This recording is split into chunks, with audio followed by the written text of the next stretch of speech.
Béatrice Brugère, est-ce que vous auriez la gentillesse de vous présenter? Très volontiers, mais de qui voulez-vous que l'on parle? De la magistrate, de la secrétaire générale de FO Magistrat, je ne sais pas, de la conseillère au Conseil économique et social et environnemental, de la mère de famille? À vous de choisir. Alors, peut-être que la secrétaire générale du syndicat FO Magistrat, qui est la fonction que j'occupe actuellement, sera une porte d'entrée. J'ai rejoint le syndicalisme il y a très peu de temps, il y a peut-être 5-6 ans, et j'ai pris les fonctions de secrétaire générale, puisque c'est le titre que l'on donne aux syndicats qui sont rattachés à une confédération et qui est la confédération Force ouvrière. Donc pas de président, mais des secrétaires. Voilà, donc c'est une aventure assez inattendue. J'aurais sans doute pas imaginé, il y a encore quelques années, faire du syndicalisme, pour plusieurs raisons. D'abord parce qu'il n'y a pas de culture syndicale dans ma famille, donc je suis complètement ignorante de tout ça, et il y aurait même presque, j'allais dire, une méfiance par rapport au syndicalisme, par rapport à mes origines. Voilà, c'est quelque chose qui n'existe pas, parce que je suis plutôt issue d'un monde très libéral, de profession libérale. Donc voilà, c'est quelque chose qui est assez inattendu. Ensuite, quand je suis devenue magistrat, j'ai eu une vision qu'ont souvent d'ailleurs les magistrats, et qui est très bien, je pense, de cette indépendance. Voilà. A-t-on besoin d'appartenir à un mouvement, à un parti, à un syndicat? Quand on devient magistrat, on a cette idée d'une idée de la justice où on n'a aucune appartenance et on est face à notre métier. Et c'est vrai que pour moi, c'était quelque chose de très lointain. Et puis après, il y a les accidents de la vie, les rencontres, qui ont fait que je me suis intéressée au syndicalisme, ou plus exactement, le syndicalisme s'est intéressé à moi. Parce que très vite, dans mes premières années de magistrat, j'ai été confrontée à une hiérarchie que j'ai trouvée très difficile, très dure, pas toujours à l'écoute, et je suis rentrée très vite en guerre. À ce moment-là, j'ai fait appel à une amie qui m'a aidée, et j'ai commencé par faire un recours devant le Conseil d'État contre une évaluation que je trouvais injuste. Tout le monde m'a dit, mais il ne faut jamais faire ça quand on est jeune magistrat. Commencer par se mettre sa hiérarchie à dos, ou en tout cas la contester dans son autorité, c'est signer un peu son arrêt de mort au niveau professionnel. Je n'ai pas écouté, j'y suis allée, et ma chance, c'est que j'ai gagné. Je crois que si j'avais perdu, ça aurait été une toute autre affaire. J'ai gagné, mais j'ai fait appel à une amie qui, elle, était syndiquée chez FO Magistrat. Après, j'ai continué, j'allais dire, mon chemin. Et cette amie est revenue un jour vers moi en me disant, écoute, Béatrice, on recherche des personnes pour nous aider. Et j'ai eu comme un peu une dette envers elle. Alors j'y suis allée à tout petits pas. Et de fil en aiguille, je suis sortie de ce qu'on peut souvent reprocher aux magistrats, c'est-à-dire un côté un peu individualiste, pour m'intéresser à quelque chose de plus collectif, c'est-à-dire me dire que finalement ce qui m'est arrivé n'est peut-être pas un cas isolé, c'est peut-être quelque chose qui arrive beaucoup plus souvent qu'on ne croit. Et j'ai découvert en fait que, en effet, le syndicalisme dans la magistrature pouvait avoir un intérêt de défense par rapport à des situations qui étaient parfois très injustes. Donc ça a été un long cheminement progressif. Et de fil en aiguille, très rapidement, je me suis laissée approcher, convaincre. Entre-temps, j'ai rencontré d'autres difficultés qui m'ont confirmé que la vie de magistrat pouvait ne pas être un long fleuve tranquille, Et à la fois, j'ai vu aussi qu'il y a des magistrats qui n'ont jamais rencontré ces difficultés. Donc je ne voudrais pas du tout généraliser et laisser penser qu'être magistrat, c'est obligatoirement être en difficulté, pas du tout. Mais cette deuxième difficulté, dont je n'ai pas encore fait la psychanalyse, si elle tenait à ma personnalité ou pas de chance d'avoir eu peut-être des chefs qui n'étaient pas obligatoirement bienveillants, a fini de me convaincre qu'il y avait peut-être un combat à mener au sein de la magistrature. Après, j'ai accepté une décharge, une petite décharge, et comme le syndicat FO Magistrat est un tout petit syndicat en termes de nombre, très vite, en fait, je me suis retrouvée propulsée à la tête de ce syndicat. Voilà. Quand l'idée du syndicalisme est apparue dans votre vie, pourquoi pas le syndicat de la magistrature ou l'union syndicale des magistrats, par exemple? Parce qu'en fait, pour moi, le syndicalisme était quelque chose de très lointain. Alors, le syndicat de la magistrature, de toute façon, c'était non parce qu'il y a une ligne rouge dans ma façon de penser le métier de magistrat, qui est celui de la dépolitisation de l'activité judiciaire. Pour moi, c'est quelque chose de fondamental. Or, le syndicat de la magistrature ne s'en cache pas d'ailleurs, mais depuis sa fondation, assume cette posture idéologique, politique, qui est à gauche, mais elle serait à droite. Pour moi, ce serait exactement la même chose. C'est-à-dire que ça, c'était pas possible. Autant je trouve très intéressant les personnes qui font de la politique parce que c'est un engagement, c'est même parfois un don, pas toujours, mais ça devrait l'être. Donc c'est très respectable, quelles que soient d'ailleurs les idées qu'on a. Mais pour moi, ce n'est pas compatible, en tout cas sur un engagement public, compatible avec l'idée que je me fais de la fonction de juger, qui doit quand même garantir aux yeux du justiciable une forme d'impartialité, d'équilibre. Et moi-même, je n'aurais pas envie d'être jugée par quelqu'un dont les opinions ou les revendications sont affichées. Ça ne veut pas dire qu'on est des êtres humains comme tout le monde. Et je pense que voilà, c'est quelque chose qui est une ligne rouge infranchissable. L'USM, l'Union syndicale des magistrats, pour moi, qui était aussi un peu inconnue, c'est autre chose qui est aussi une autre ligne rouge, infranchissable, c'est celle de l'idée de faire carrière. En fait, je crois que c'est très personnel, hein, la seule ambition qu'un magistrat doit avoir, c'est que la justice soit rendue. Cette idée de carrière, pour moi, même si elle est respectable, ça ne veut pas dire qu'il faut ignorer l'idée d'une progression dans sa vie professionnelle, loin s'en faut. Mais cette idée de carrière à tout prix, pratiquement, dont, j'allais dire, le syndicalisme est un peu la croix de transmission ou de facilitation, me dérange. Peut-être parce qu'au fond de moi-même, je ne suis pas du tout carriériste, c'est quelque chose que je déteste, c'est quelque chose qui m'est étranger. Et donc, FO Magistrat, dont j'ignorais tous les contours, quand je vous dis est venu à moi, est venu sous le visage de l'amitié d'une certaine façon et de l'aide à un moment donné. Donc, ça s'est fait comme ça.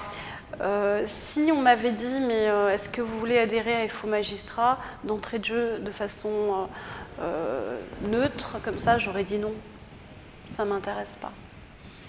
Au fil des années, lors de conférences dans toute la France, une question à chaque fois m'est posée. Et je ne la trouve pas absurde. Le syndicalisme doit-il exister dans la magistrature? Est-ce que cette interrogation, vous la trouvez choquante? Alors, moi, je la comprends également. Je la comprends d'autant plus que cette question, j'ose la poser moi-même. C'est-à-dire que c'est des discussions qu'on a eues il y a un an au sein de notre syndicat, où j'avais dit, mais attention, quand il y a eu des événements récents dont on parlera peut-être plus tard, Attention, le syndicalisme judiciaire aujourd'hui n'est pas en crise, il est en danger, son existence est menacée, il faut s'interroger sur sa légitimité. De toute façon, il faut toujours s'interroger sur la légitimité. Est-ce que, il y a nécessité d'avoir un syndicalisme judiciaire? Est-ce que le syndicalisme judiciaire tel qu'il est pratiqué correspond aux attentes des magistrats?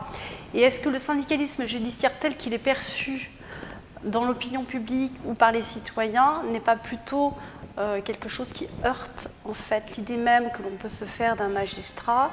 Donc j'avais un peu initié une réflexion avec Jean de Maillard, qui est aussi au syndicat. On avait beaucoup réfléchi sur la place du syndicalisme judiciaire. On était arrivé, je donne tout de suite un peu la fin, à cette idée que le syndicalisme judiciaire, était un échec. 30 ans de syndicalisme ou 40 ans de syndicalisme judiciaire et une justice à bout de souffle. Qu'est-ce qu'on a fait? Il faut quand même se poser la question. Donc, je dis un échec au sens général du terme. Bien sûr, je vise personne, mais je dis, voilà, finalement, la justice s'est dégradée, on n'a pas su l'empêcher, donc c'est un échec. Donc, il faut réinterroger l'utilité du syndicalisme judiciaire. Deuxièmement, le syndicalisme judiciaire doit se penser uniquement par rapport à l'idée que l'on se fait, mais aussi à ce que l'on attend de la justice du XXIe siècle. C'est-à-dire qu'il faut arrêter de penser le syndicalisme judiciaire comme l'idée que l'on se fait de la justice au XIXe siècle. C'est-à-dire que le syndicalisme judiciaire n'est qu'un pâle reflet des dysfonctionnements ou des défauts d'une justice et de ce qu'on attend de la justice. Donc déjà, qu'est-ce qu'on attend de notre justice? Et on définira le syndicalisme que par rapport à la définition que l'on donne aussi des attentes de la justice. Et on s'aperçoit très vite que tout le monde est un petit peu dans la difficulté pour dire qu'est-ce que c'est qu'un juge aujourd'hui, quel est son périmètre, à quoi sert-il? Est-ce qu'il est, comme il a été il y a quelques années, j'allais dire la roue de secours d'un État-providence en perte de vitesse? Est-ce qu'il est là comme le dernier rempart des régulations sociales? Est-ce qu'il est simplement là pour dire une parole d'autorité? Est-ce que son expansion, qui va sans doute aussi avec l'inflation normative d'un État qui devient un État de, j'allais dire presque de police ou de surveillance et non plus un État-providence, est-ce que cette extension du champ et du domaine de la justice a un impact sur ce que doit être le syndicalisme? Et finalement, on s'est dit, mais je crois que la seule manière de sauver le syndicalisme, c'est d'être professionnel. Je pense qu'on n'est pas très professionnel, on est un syndicalisme très intellectuel, mais pas très efficace sur des revendications assez simples. Et à la fois, on est des syndicats intellectuels, mais assez conformistes. Est-ce qu'on est capable de penser la justice en dehors du cadre qui nous a été donné, imposé, et là d'avoir une vraie valeur ajoutée et de pouvoir être réformiste, c'est-à-dire ne pas être un syndicat progressiste dans le cadre, ne pas réformer la justice, ou en tout cas avoir une vision d'une justice réformée dans un système donné comme de façon éternelle, mais est-ce qu'on est capable de la penser en dehors du système? C'est très difficile, je pense que c'est un long chemin, il faut essayer, il faut chacun, avec beaucoup d'humilité, apporter une petite pierre à cet édifice, mais cette réflexion me semble indispensable, toujours alliée avec la manière dont l'institution est organisée et la manière dont elle traite ses magistrats, dont elle maltraite ses magistrats, dont elle traite la justice et dont elle maltraite parfois la justice aussi. Peut-on exercer un métier de pouvoir et d'autorité ou réfléchir sur lui comme vous le faites en traitant par la dérision ou même le mépris l'envie de faire carrière?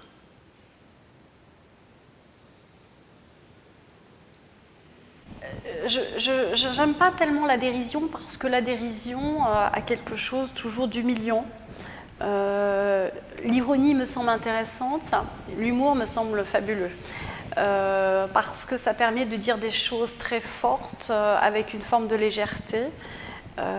Et l'humour, pour moi, est une forme d'intelligence réelle. C'est-à-dire que l'humour, c'est cette capacité d'avoir pris la distance en fait, avec les choses et de pouvoir les nommer.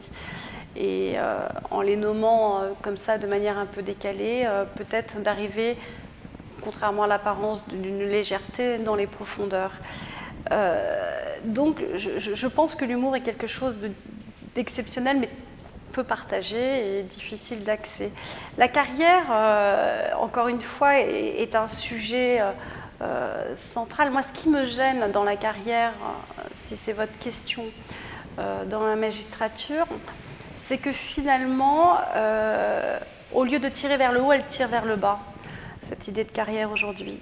C'est-à-dire que c'est déjà l'idée d'une soumission, non dite, mais intégrée, de plaire pour avancer, ou en tout cas d'essayer de ne pas déplaire. Parce que parfois, c'est aussi le cas. Et peut-être de sacrifier aussi une certaine exigence de la qualité qu'on doit attendre dans la justice pour mettre en avant des qualités personnelles, pour se montrer et pour arriver à des postes. Je serais davantage sur l'idée de la... Plus ça va, hein, je change d'avis, hein, j'évolue aussi, sur l'idée peut-être d'examen ou de choses objectivées qui permettent de discriminer au sein de la magistrature des vraies compétences. Le problème actuellement, c'est qu'à la fois les magistrats cherchent à faire carrière parce que c'est le système qui le veut, ce système d'avancement. Et le paradoxe, c'est qu'on est sans doute un des rares corps où il y a aussi peu de rationalité dans la gestion des carrières. Voilà, donc c'est ce que j'appelle tirer vers le bas. Donc c'est celui qui sera parfois aussi le plus habile pour avancer. Pouvez-vous affirmer, c'est une question un peu personnelle, qu'avec les responsabilités syndicales qui sont les vôtres et la médiatisation qui suit, vous n'êtes pas gangrené par le moindre narcissisme? Alors bien sûr, c'est une tentation évidente. C'est une prise de conscience que j'ai déjà, c'est pas mal. C'est-à-dire... Je refuse peut-être parfois aussi d'aller sur les plateaux, mais en fait, ça a été une stratégie qu'on a mis en place au sein de ce syndicat, la médiatisation. C'est-à-dire que comme on était un syndicat peu connu ou méconnu ou mal connu, parce que l'étiquette force ouvrière est assez étonnante. Les gens parfois vous croient très à gauche, très engagés ou pas du tout. On avait décidé au sein du bureau, puisqu'on était méconnus, d'aller nous-mêmes au contact des journalistes et d'aller nous-mêmes dire ce que l'on était. Puisque personne ne venait tellement nous chercher, on est allé chercher les journalistes. Donc cette démarche, j'allais dire, cette tactique de se faire connaître à l'extérieur pour peut-être mieux retrouver une légitimité à l'intérieur a fonctionné, a même plus que fonctionné. On a été même surpris de voir à quel point ça intéressait aussi les médias, de voir qu'il y avait peut-être une autre façon de faire du syndicalisme judiciaire entre d'un côté un syndicat majoritaire, un peu de cogestion corporatiste, et un syndicat très politisé. Voilà. Donc je pense que, je ne dis pas qu'on était très innovant, mais je pense que cette troisième voie, même si j'aime pas cette expression, a un peu intéressé en disant « Ah tiens, on peut faire du syndicalisme autrement ». Donc ça a marché. Alors après, personnellement, comme on est une petite structure, c'est vrai que ça demande beaucoup d'investissement et il y a toujours un risque de narcissisme sur lequel il faut lutter. Et je pense que la meilleure façon de lutter, c'est s'inscrire dans un temps court. C'est-à-dire que quand on est à la tête d'un syndicat, il faut le voir comme étant juste de passage et s'inscrire tout de suite dans cette idée que on est là qu'un certain temps et que la médiatisation ne doit pas s'attacher à la personne, mais au syndicat, et que après moi, il y aura quelqu'un d'autre. Et voilà, c'est cette idée d'être juste de passage qui peut-être est un peu un frein à un narcissisme qui nous guette tous de toute façon. Avez-vous perçu la gravité du véritable cataclysme qu'a représenté dans l'opinion publique le mur des cons? Totalement.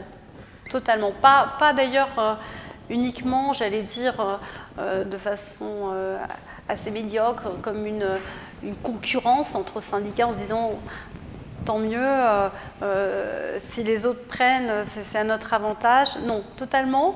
Et en fait, d'ailleurs, on l'a mis un peu sur un temps long comme un cataclysme aussi grave que l'affaire d'Outreau. C'est-à-dire, j'ai dit, mais le mur du con, c'est un peu comme l'affaire d'Outreau. C'est-à-dire, c'est cette émergence dans la réalité à l'extérieur de notre corps, de nos codes, d'une vérité qui est, d'une image qui est extrêmement dégradée de ce qu'est la justice. L'affaire d'Outreau a été un cataclysme, c'est-à-dire que tout d'un coup a fait irruption dans l'opinion publique l'idée du mauvais magistrat, et on a été excessif d'ailleurs. Je pense qu'il a été d'une certaine façon un peu le bouc émissaire et tout est ressorti.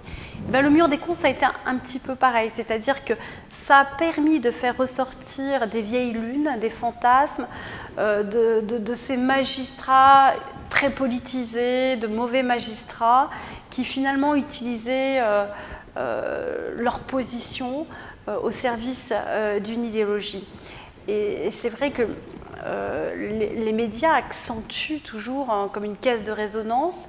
Ça a été un cataclysme parce que finalement, dans l'opinion publique, je parle à mon avis, tous les magistrats étaient un peu des juges rouges du syndicat de la magistrature qui manquaient de délicatesse, parce que c'est ça en fait qui a beaucoup heurté par rapport aux victimes, puisqu'il y avait deux choses dans le mur des cons. Il y avait à la fois, j'allais dire, ce tableau de politique qui était épinglé parce qu'ils étaient plutôt à droite, mais il y avait aussi quelque chose, à mon avis, qui a été encore beaucoup plus grave, c'était le fait de voir le père d'une victime stigmatisé. Je crois que ça, c'était encore beaucoup plus grave, c'est-à-dire, mais dans l'opinion publique et dans l'image que l'on doit se faire et que l'on peut se faire de la délicatesse et du rôle d'un magistrat. L'opposition commune au syndicalisme judiciaire à l'égard du projet de loi antiterroriste n'est-elle pas le déplorable signe d'un corporatisme dans la réflexion syndicale? Alors, bizarrement, j'ai l'impression que le corporatisme fait partie des fantasmes que l'on peut avoir de notre corps. Je trouve que ce corps, en tout cas quand il est corporatiste, c'est pas pour des bonnes raisons, c'est pour des mauvaises raisons. Et je n'y vois plutôt que souvent individualisme. Je suis assez surprise de voir que quand il s'agit de défendre les intérêts du corps, en fait, il n'y a pas beaucoup de solidarité. Je modérerai donc le mot corporatisme. Ceci dit, vous mettez le doigt sur quelque chose d'important, c'est la place du juge judiciaire dans la société. Et peut-être cette volonté de revendiquer cette place essentielle qui lui serait volée, et donc ce projet de loi serait une expression supplémentaire au profit du juge administratif. C'est-à-dire que c'est comme si les magistrats qui déjà souffrent parfois d'une forme de déconsidération voyaient dans ces projets de loi encore un coup de massue de la part du politique pour les contourner et pour leur dire bon, vous êtes juste bon vous pour faire du contentieux de masse, mais quand c'est des choses importantes est grave, finalement on va privilégier le juge administratif, parce que dans le projet de loi dont vous parlez, qui était comme celui de la loi sur le renseignement et de tous les projets qui ont eu lieu, ou que ce soit l'état d'urgence, c'est vrai que le pouvoir politique s'appuie de façon progressive davantage sur le juge administratif comme un peu le garant de cette société, de cette nouvelle société. Alors oui, peut-être qu'en effet, il y a un peu une réaction, un peu comme le dernier souffle avant la mort, de l'ordre judiciaire. Moi, je pense que finalement, il faut dépasser ce débat. Vous avez raison, peut-être que c'est un débat d'arrière-garde, mais par contre, il faut clarifier les rôles des uns et des autres. Et c'est peut-être que là, on est encore entre deux mondes, et que cette confusion alimente ces angoisses, et que le pouvoir politique doit à un moment donné nommer les choses et dire voilà, le juge administratif fait ça, le juge judiciaire fait ça, mais que les choses soient dites et qu'on ne soit pas entre les deux. Et c'est vrai que ces petits coups de butoir les uns après les autres déstabilisent sans doute la magistrature. Dans le projet de FO Magistrat, y a-t-il 2 ou 3 mesures radicalement en rupture par rapport au syndicalisme traditionnel? Oui. Alors, dans la continuité de ce que l'on vient de dire, je pense que l'idée forte, en tout cas, que j'essaye de porter au sein de mon syndicat et avec l'unanimité d'ailleurs du syndicat, c'est non pas de se déclarer apolitique pour être dans le syndicat judiciaire, mais c'est de militer, et vraiment je pèse mes mots, pour la dépolitisation évidente du syndicalisme judiciaire, mais de toute la justice. C'est-à-dire que notre idée, c'est de dire que non seulement on doit être plus que neutre, on doit maintenant travailler sur des années de politisation qui sont dues en partie à des alternances aussi, où la justice a été un petit peu ce jeu, en tout cas cet otage des alternances entre la droite et la gauche, où on a empilé des réformes, où on a défait ce que le précédent a fait. Voilà, retrouver cette idée d'intérêt général et de justice, qui est une attente très forte, je crois, de l'opinion publique. Voilà, ça j'en suis persuadée. Donc, c'est quasiment un travail, non pas de construction, mais de déconstruction qu'il faut faire. Donc c'est très fort, c'est pas simplement une déclaration, c'est un vrai travail de déconstruction. Et pour déconstruire, il faut penser une forme de complexité, donc c'est un travail difficile. Ça demande une analyse, un état des lieux, et puis des propositions très claires. Donc je pense que ça, c'est vraiment quelque chose de très fort chez FO Magistrat, et qui correspond tout à fait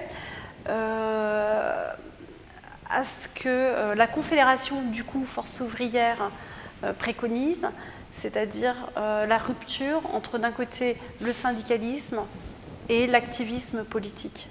C'est-à-dire que ça ne vous aura pas échappé, Jean-Claude Mailly est le seul à la tête d'une confédération à n'avoir jamais donné de consigne de vote. Pour lui, c'est une évidence, c'est-à-dire que le syndicalisme judiciaire ne peut se confondre avec des prises de position politiques. Ça ne veut pas dire qu'au sein du syndicalisme, il n'y a pas d'option politique.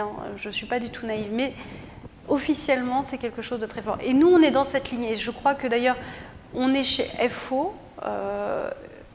surtout pour ça, c'est-à-dire que voilà, on ne veut pas cette confusion. Donc cette déconstruction, cette dépolitisation, c'est sans doute une des premières lignes de force, si vous voulez, de notre syndicat. La deuxième ligne, ça serait, qui est différente des autres, ça serait sans doute, alors c'est peut-être un peu disruptif pour prendre un terme à la mode, critiquer, mais de façon objective et positive, pas pour critiquer, l'héritage d'une organisation judiciaire qui a eu ses mérites, qui a fonctionné et qui a hérité quand même en grande partie d'un héritage napoléonien, très hiérarchisé, très structuré, un peu quand même sur le mode militaire, qui pour nous ne correspond plus du tout à ce que l'on peut avoir comme profil pour une organisation judiciaire adaptée à notre époque et surtout, et c'est la conséquence que l'on tire, au-delà du débat intellectuel que l'on peut avoir, qui n'est pas légitime parce qu'elle n'est pas efficace, elle n'est plus en phase avec les attentes. C'est-à-dire que ce modèle-là que l'on critique, on ne le critique pas uniquement pour des postures, on le critique aussi parce qu'il nous semble inadapté à ce qu'attendent aujourd'hui le citoyen. Donc, c'est peut-être là où on est moins corporatiste que les autres, c'est que la façon dont on perçoit notre action syndicale n'est pas uniquement tournée vers le magistrat, elle prend en compte l'attente du justiciable. C'est-à-dire qu'on essaye d'avoir une vision globale, pas simplement, j'allais dire, presque égoïste de nos propres attentes au sein du corps, mais de ce que doit être le magistrat, c'est-à-dire un magistrat bien dans sa tête, heureux d'aller travailler, parce qu'un magistrat heureux, c'est un magistrat qui rend mieux la justice, d'un magistrat beaucoup plus indépendant, donc moins soumis à cette structure hiérarchique, et donc c'est un magistrat qui retrouvera son autorité et sa légitimité, parce qu'il n'aura plus le soupçon de la politisation ou des influences, et un magistrat qui soit efficace, parce que comme ça, le justiciable verra qu'on n'est pas là simplement pour faire des beaux jugements, mais on est là aussi pour rendre une forme, j'ose le mot, de justice et d'équité. Je crois que le terme d'équité doit être complètement remis à l'honneur. Et donc, ça veut dire penser l'organisation judiciaire, penser la norme, penser la manière dont on rend justice, à la fois pour les magistrats, mais pour les magistrats qui sont redevables devant les citoyens. Que pensez-vous du projet judiciaire du président de la République? Et d'abord, avez-vous l'impression ou la certitude qu'il en a développé un durant sa campagne? Alors, ma réponse sera franche, puisque c'est aussi, j'allais dire, le jeu de cette interview. Je pense qu'en effet, la partie régalienne et surtout justice du projet de notre président actuel est peut-être le maillon faible de sa pensée stratégique pour réformer la France ou de la transformer, puisque j'ai cru comprendre que de la réforme, on passe à la transformation. C'est un maillon faible qui a été peut-être le moins bien investi pendant la campagne. Ceci dit, la campagne n'est qu'un temps. Voilà. Je crois qu'il faut aussi juger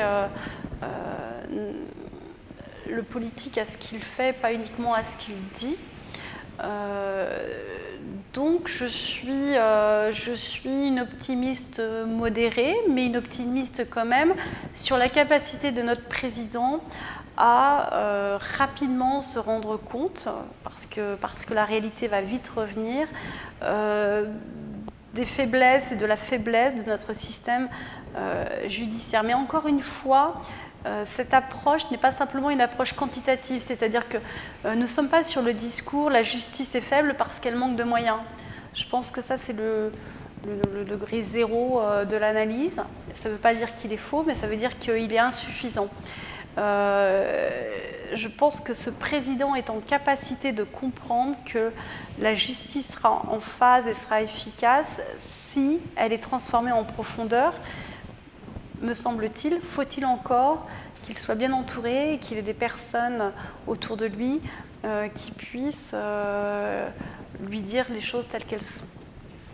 Une interrogation constante, voire lancinante sur la magistrature, l'interpelle sur sa légitimité. À votre avis, où réside celle-ci? Est-ce que c'est dans la réussite à une école, dans le fait d'être, je dirais, promue par un pouvoir politique, ou bien parce qu'elle serait gardienne de la loi? Où réside véritablement la légitimité de la magistrature dans la pratique judiciaire qu'elle met en œuvre? Alors, D'abord, la notion de légitimité, je pense que c'est une notion qui est évolutive dans le temps. Donc, ce qui est légitime il y a 50 ans ne l'est peut-être plus obligatoirement aujourd'hui, et inversement, ce qui aujourd'hui fonde notre légitimité pourra demain ne plus la fonder. Donc, c'est une notion, la légitimité, à mon avis, à manier avec des pincettes. Après, deuxièmement, notre système français a toujours été un système assez ambivalent, d'équilibre entre plusieurs traditions. Surtout, c'est un héritage très fort de la Révolution française et de tout le XIXe siècle, c'est-à-dire qu'une fois qu'on a tué notre roi, il a fallu reconstruire une base de légitimité. Car la légitimité venait quand même dans notre société d'une vision monarchique très forte de droit divin. Il ne faut quand même pas l'oublier. Donc une fois que notre société a décapité le roi et donc la légitimité de toute l'organisation de la société, elle s'est trouvée face à cette construction d'une nouvelle légitimité. Et c'est là où on a vu cette ambivalence tout au long du XIXe siècle, après la Révolution, oscillant entre une légitimité qui ne pouvait être que dans un suffrage universel, dont on verra d'ailleurs qu'il n'était pas tellement universel, mais il était surtout censitaire, indirect, puis universel, et cette idée très forte que la légitimité vient de la compétence et donc de l'examen et donc du concours. Et ces deux traditions ont perduré ensemble, en fait, tout au long du XIXe siècle. Et on a eu ces deux sources de légitimité. Et selon les époques, selon les crises, selon les attentes, selon la manière dont un pouvoir se positionne, on met en avant l'un ou l'autre. Mais on a toujours eu ces deux traditions, ce qui n'est pas le cas, par exemple, des anglo-saxons qui ont davantage basé leur légitimité sur, puisqu'on voit que les magistrats sont souvent des anciens avocats, sur l'expérience, sur la reconnaissance, sur pratiquement la réputation. Nous, on a toujours été entre les deux. Je crois qu'on n'est pas sorti de cette ambivalence aujourd'hui et qu'on restera toujours un petit peu, c'est très français, entre deux eaux. Donc, cette question, elle est récurrente en fait. On la voit revenir dès qu'il y a une crise dans la magistrature, mais finalement, les magistrats sont-ils si légitimes? Et ma réponse, en fait, je crois que notre seule légitimité réelle, c'est que le magistrat, d'une certaine façon, s'oublie et rende justice. C'est-à-dire que, j'allais dire, peu importe qui le nomme, finalement, ce qui compte, c'est ce qu'il fait. Parce que l'indépendance ou la légitimité, elle vient de notre honnêteté, de notre compétence, de nos qualités, j'allais dire, à ne pas rendre une justice expéditive. Voilà, il n'y a pas de réponse en fait. Je ne crois pas qu'il y ait une réponse clé à cette question. Et en tout cas, en France, on est toujours dans cette ambivalence. Alors après, on peut améliorer le système, et le système doit être amélioré, parce que la légitimité, c'est quelque chose qui se gagne et qui n'est pas acquise. C'est quelque chose qui s'expérimente dans le temps. C'est-à-dire qu'on peut être un élu démocratiquement et être un très mauvais politique et trahir cette idée de parole donnée. D'ailleurs, c'est intéressant parce que le magistrat, il prête serment. Je pense que ce qui manque à notre société, c'est cette notion de parole donnée, de loyauté, qui est beaucoup plus forte d'ailleurs dans les pays anglo-saxons. Le mensonge est quelque chose de très grave. Voilà, et je crois que c'est ça, c'est-à-dire cette exigence que l'on doit avoir par rapport à notre métier. Vous avez évoqué les qualités, la compétence qui permettraient à la légitimité du magistrat de n'être pas discutée. Est-ce que vous ne trouvez pas justement que sur ce plan, le régime disciplinaire français favorise la médiocrité des magistrats? Oui, pardon. Complètement, je suis complètement d'accord avec vous. D'ailleurs, c'est un cheval de bataille du syndicat que je représente. C'est un champ qu'on a tout de suite investi parce que le pouvoir disciplinaire, bon, je ne vais pas reprendre toutes les théories de Foucault, évidemment est une arme politique par excellence. Celui qui nomme ou celui qui sanctionne a le pouvoir d'une certaine façon. Mais quand on nomme, on a le pouvoir du départ, mais après, la personne peut vous échapper. Donc le disciplinaire permet de rattraper éventuellement les récalcitrants ou ceux qui dévieraient de l'idée que l'on se fait quand on est du côté du pouvoir et en tout cas de ce que devrait être la justice. Évidemment que la manière dont le pouvoir disciplinaire s'est exercé découle de cette vision dont je parlais tout à l'heure napoléonienne de la justice très hiérarchisée, qui est un calque d'une certaine façon un calque un petit peu de la vision préfectorale, c'est-à-dire que les parquets doivent parler d'une seule voix et être un petit peu, j'allais dire, j'ose cette expression, à la botte du pouvoir politique. Et toutes les tentatives d'indépendance ou d'émancipation sont vues à ce moment-là comme aussi des tentatives d'émancipation et de déviance qu'il faut réprimer. Et là, le pouvoir disciplinaire est une arme terrible qui est très, très mal, à mon avis, justement utilisée parce que le disciplinaire devrait être là uniquement. D'ailleurs, je ne sais pas s'il faut du disciplinaire, c'est une question, mais si on pense qu'il faut du disciplinaire, devrait être là uniquement pour réprimer les carences ou des comportements qui sont évidemment inadéquats par rapport à la fonction. Or, on s'aperçoit que le disciplinaire est aussi une manière d'éliminer les magistrats qui ne sont pas dans le bon chemin. La preuve en est d'ailleurs, c'est que le droit disciplinaire dans la magistrature est un droit extrêmement violent et qui ne correspond pas tout à fait à ce que l'on peut imaginer d'un État démocratique aujourd'hui.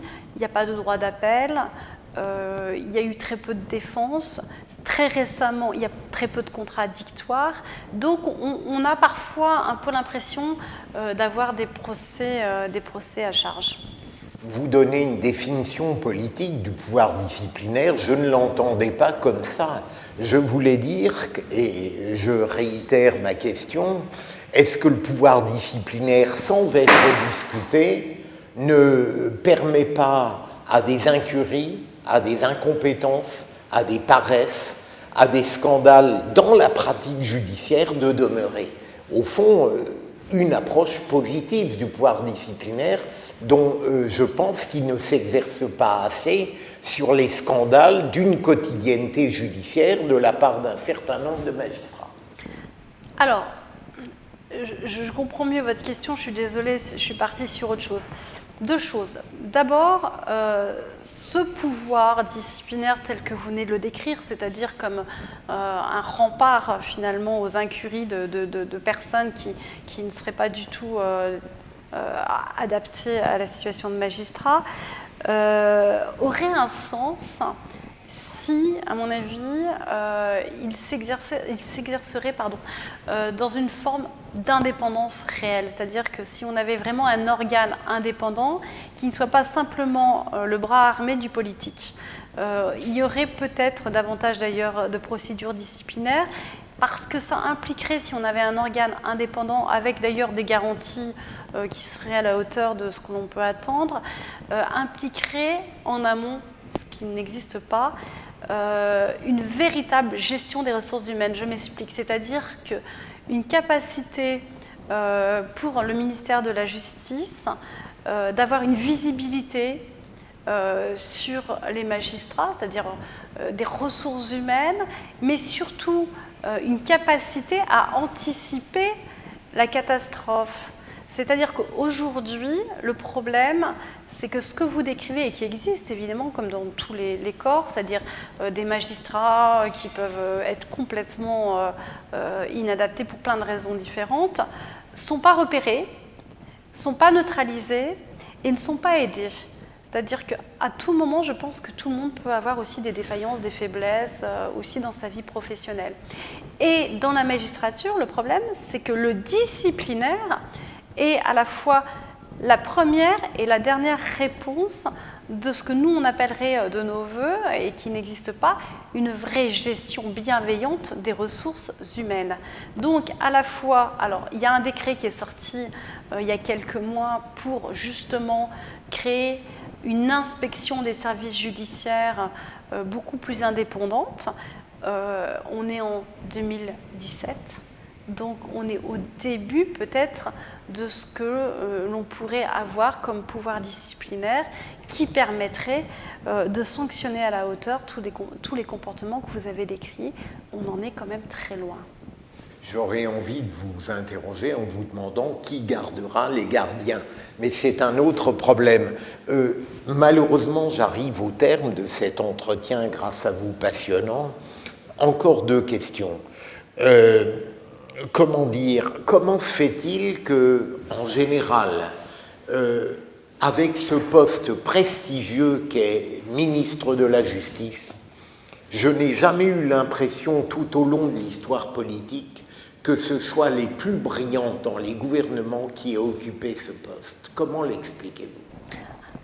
Alors, la justice, c'est aussi l'histoire de la justice, c'est-à-dire que je crois que dans nos institutions, la justice a toujours fait peur aux politiques.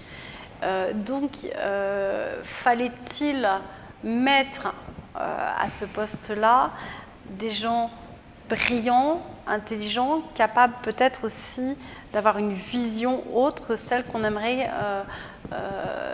avoir de la justice, à savoir quand même un pouvoir à disposition. Donc il est dangereux pour les institutions, et on le sait, c'est toute notre histoire, c'est peut-être des vieux souvenirs des parlements, c'est-à-dire il est dangereux peut-être de mettre quelqu'un qui pourrait s'émanciper ou avoir une autre vision, ou ne pas être à la botte, j'aime pas cette expression, mais bon, au moins elle a le mérite d'être claire, d'un pouvoir politique. C'est peut-être une première explication. Il y a quand même toujours, depuis les parlements, l'histoire de la révolte des parlements, une très grande méfiance. Je crois qu'on n'a pas encore terminé cette bataille qui est peut-être plus de l'ordre de l'inconscient ou du subconscient sur nos institutions. En tout cas, on peut le déplorer, on peut le regretter amèrement. On a quand même eu quelques gardes des Sceaux qui ont eu des volontés réformatrices. Mais par contre, c'est vrai que si on regarde la 4e République, la moyenne de vie ou de survie d'un garde des Sceaux est quand même très faible. Parfois, elle va de quelques jours à quelques semaines. On a aussi, et on a encore, un défilé de gardes des Sceaux qui empêche d'avoir des grands gardes des Sceaux. C'est-à-dire que la tâche est tellement immense qu'on aimerait que celui qui nomme un garde des Sceaux le nomme pour longtemps. Or, et l'expérience encore récente nous l'a prouvé, nous avons, j'allais pas dire un défilé de mode, mais un défilé de garde des Sceaux. Ma dernière question, Béatrice Brugère, un peu personnelle.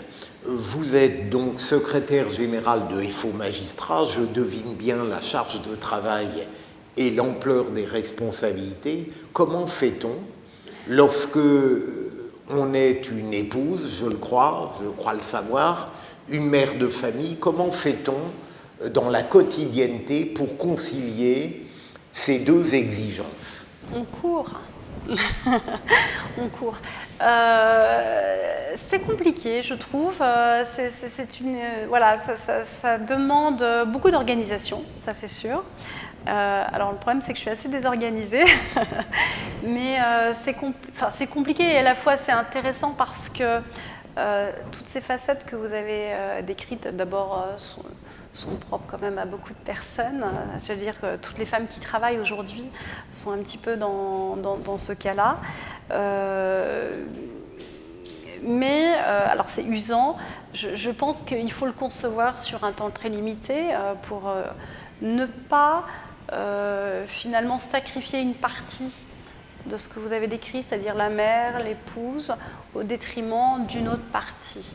Voilà. Merci beaucoup. Je vous en prie.